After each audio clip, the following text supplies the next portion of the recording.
me one thing in your life that is great that came as a result of being comfortable. Most of us aren't defeated in one decisive battle. We are defeated one tiny, seemingly insignificant surrender at a time that chips away at who we should really be. It isn't that you wake up one day, decide, that's it, I'm going to be weak. No. It is a slow, incremental process. It chips away at our will. It chips away at our discipline. Move out of your comfort zone. It's the courage to move into your zone of discomfort where you feel awkward and clumsy and sometimes alone. The comfort zone is one of the greatest enemies of human potential and of your potential. The people that are really successful, they're not looking for comfort. They're looking for excitement. They're looking for potential. Give up this old idea, I just want to be comfortable. Quit lying to yourself. You know you seek more than comfort. So understand that when you're trying to avoid the pain, when you're trying to avoid the struggle, when you're trying to avoid the hard things in life, you are actively choosing to be average. Start putting some pressure on. Put some pressure on yourself. Get out here and get about it. Once you figure out that you're in a race amongst billions of people that live in this world, you're in a race by yourself. You have a purpose, and it's your purpose, not everybody else's purpose. It is your purpose and only your purpose, and it's your race. That means you are persistently bigger than your excuses. You are persistently bigger than feeling lazy. And you are persistently beating the feelings that typically stop you. Stop coming up with excuses. Don't give yourself permission to continue to live a small life. You can't fit a big dream into a small life.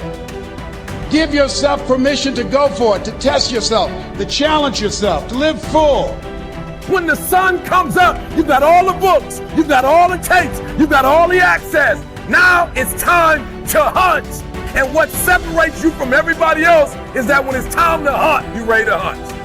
What I've come to appreciate when you're working on changing your life, changing some bad habit, getting out of addictive situations or relationships, or working to build a dream or making a difference in our society, it's hard. There are going to be all kinds of challenges that we all must face. You cannot live in this world without a challenge. You cannot live in this world without a struggle. Greatness is right on the other side of pain. So what are you running from it for? You say you want to be successful, then push through it. Stop making excuses and go get it. The lack of self-discipline is the major cause of failure, frustration, underachievement, and unhappiness in life. It causes us to make excuses and sell ourselves short. Perhaps the two biggest enemies of success, happiness, and personal fulfillment are first the path of least resistance and second, the expediency factor. The path of least resistance is what causes people to take the easy way in almost every situation. They seek shortcuts to everything. They arrive at work at the last minute and leave at the first opportunity.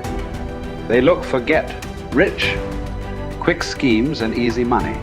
Over time, they develop the habit of always seeking an easier, faster way to get the things they want, rather than doing what is hard but necessary to achieve real success.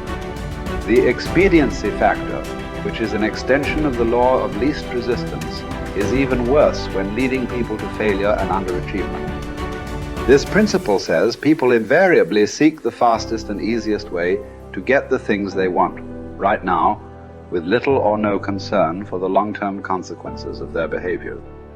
In other words, most people do what is expedient, what is fun and easy, rather than what is necessary for success. Every day, and every minute of every day, there is a battle going on inside of you between doing what is right, hard, and necessary, like the angel on one shoulder, or doing what is fun, easy, and of little or no value, like the devil on your other shoulder. Every minute of every day, you must fight and win this battle with the expediency factor and resist the pull of the path of least resistance if you truly desire to become everything you are capable of becoming. And then when you see people take on more responsibility and decide that they're going to aim up and confront their suffering honestly and forthrightly, that their lives get better and the lives of people around them get better too.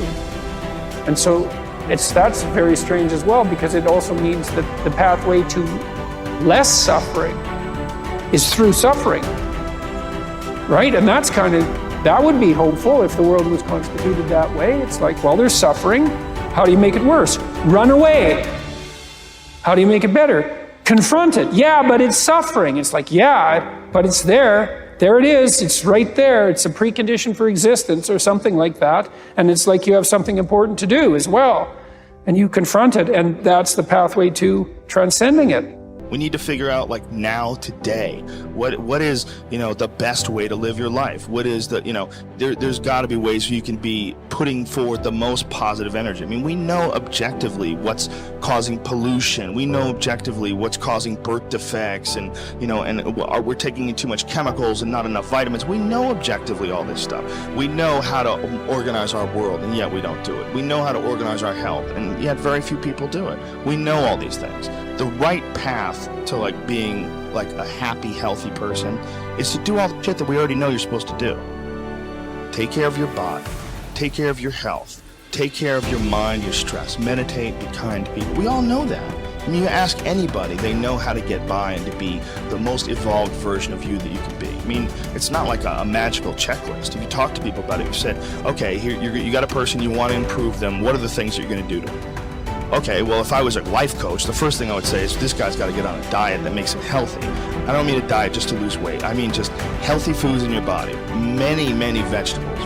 Start working out your body and get a better sense of how this machine feels when it's moving, it's flowing better, there's less tension in it, your mind feels relaxed and you enjoy every single moment of the day better. Step 1, everybody knows that step, right? What's step 2? Be cool to people. Be nice to as many people as you can. Smile at as many people as you can. Have them smile back at you. Tip well when you go to restaurants. Just do the most you can. Be as nice as you can and just still manage to not have people walk all over you. Just get through this life as nice as you can. The average human is capable of unbelievable improvement. That's the thing that's my superpower. I don't think I'm special. I just realized in looking at the science that humans actually are capable of this incredible amount of change. It is the strategy that our species took to be able to pass knowledge on through culture rather than having to have everything be instincts.